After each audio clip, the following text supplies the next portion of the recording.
I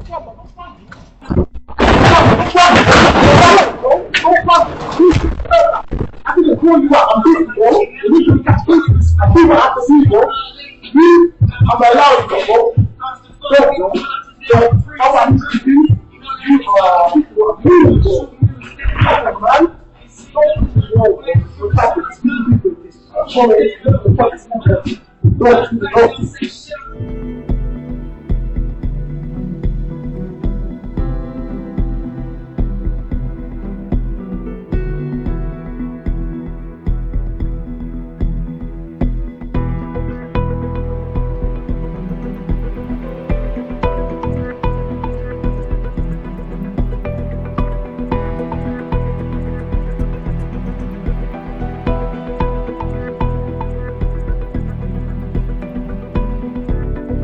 A 32-year-old man responsible for the mass stabbing on a London-bound train at the weekend has appeared in court. Anthony Williams has been charged with 10 counts of attempted murder and has now been remanded in custody. He's also been charged with another count of attempted murder in connection to an incident at a light rail station earlier on the same day. Martin Brunt has the latest. A very brief appearance by Anthony Williams. He was in court for no more than about 5 minutes. He appeared dressed in a grey tracksuit. He was flanked by 4 prison guards and he was handcuffed. He didn't say much, he wasn't asked to say much, but he spoke very quietly to confirm his name, and when was asked about his address he said no fixed abode. For most of that brief hearing he hung his head low, looking down, looking at the floor. There was no bail application. He didn't ask for bail, and then it was over pretty quickly. The district judge asked him to stand. Williams looked briefly at the judge as the judge said that he would be kept in custody, at which point Williams simply nodded, and then he was taken from court. He wasn't asked to plead to any of those charges. It would have been very unusual at this stage. First appearance, I mean, it's less than 48 hours after his arrest. He faces 14 charges. Most of them relate to the alleged attack on the train on Saturday night. So there are 10 attempted murder charges there he faces. One of assault, which we understand relates to an allegation of an assault on a police officer at the police station later that night after the arrest, and one charge of knife possession.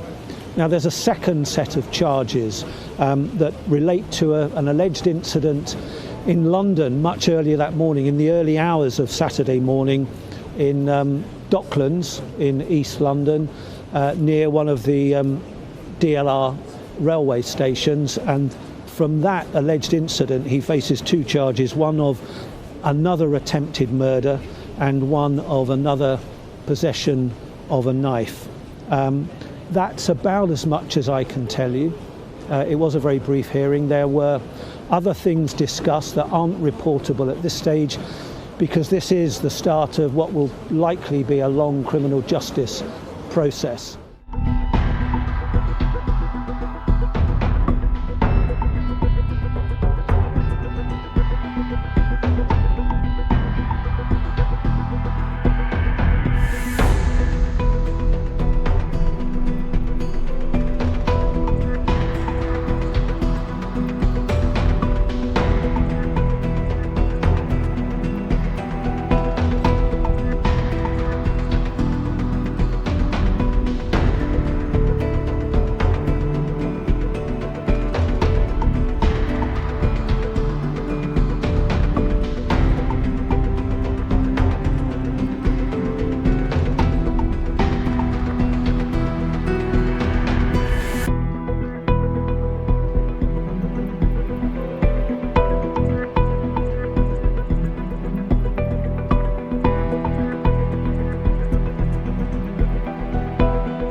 Last Thursday, the British government boasted that it was winning the fight against knife crime. It put out this statement: record number of knives taken off streets as knife murders plummet. But just 2 days later, on Saturday, this man armed with a long knife got on board a London-bound train and over 14 minutes allegedly stabbed 11 people, leaving one near death. Now, terrorism has not been ruled out, but the British-born suspect told passengers the devil is not going to win, suggesting to me a nutter. Joining me from London is writer, broadcaster and commentator Esther Kraku. Esther, great to see you again. What more do you know? Is this just one of those, awful random things that could happen anywhere, or part of some pattern? It's very far from random, and unfortunately this is a pattern that we're seeing in public life here in Britain now, where it feels like nothing is safe.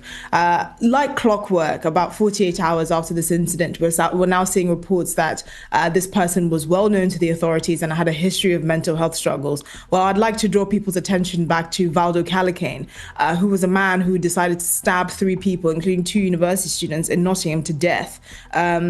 Because voices in his head told him to. He was also well known to authorities and had a history of mental illness, and went to stand outside MI5 in London, begging them to arrest him.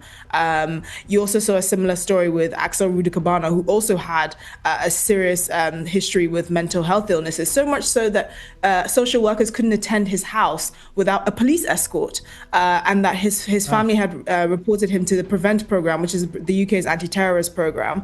This is a young man who went on to stab 3 young girls to death, 6 and 7-year-old girls attending a Taylor Swift dance class. And people remember this because this was probably the catalyst, this was the catalyst for last year's summer riots near Liverpool last year. And this is unfortunately looking like it's coming to a similar pattern. And what you see is a combination of the fact that the British state just doesn't have the resources to protect the British public in the way that it should. And also public services with regards to mental health are woefully inadequate. This person saying that the devil will not win clearly is indicating that he has severe mental health issues. But when you look at the nitty-gritty of it, the uncomfortable truth is public health officials are, like we see in many cases in the UK, very scared to identify publicly and to act on the fact that there's certain group-based incidents or higher levels of group-based incidents of particular types of illnesses. So, for example, when it comes to inbreeding, for example, in the UK, where you see certain groups presenting higher levels of birth defects because there's a higher level of cousin marriage. I'm talking about mainly people of Pakistani heritage in the UK. You have politicians scared to say, stop marrying your first cousins. It's costing the NHS a fortune because you're having children after generations of first cousin marriage that are born with birth defects.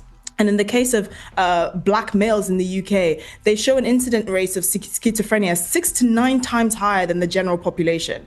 So this is something that public health officials should feel comfortable saying, and saying that we need to adapt our public health strategy to make sure that it targets people that are most likely to be at risk of this. If you have people that are not taking their medication, that have access to basic knives and can go on trains and stab people, I mean, the British state is failing on every single level. And I feel particularly pained by this because the train, and this happened on, is a train that I take home all the time from King's Cross. And it's one of the reasons why people like me stop taking the trains at certain times of the night in the UK, because it feels very unsafe. And this is not something that's surprising, which is deeply, deeply saddening to me. Yes, I suspect the higher incidence of mental illness or schizophrenia in the black community may have something to do with drug use. I don't know. I don't know if it's inherent. Well, that's one of the indicators, the higher use of cannabis and the fact that it's become basically more commonplace. I know. I wonder why we've, sort of see so many people minimising the risk of marijuana use. Like, oh, it's just a soft drug. No, there is a link, and I think we ought to be a bit frank about it.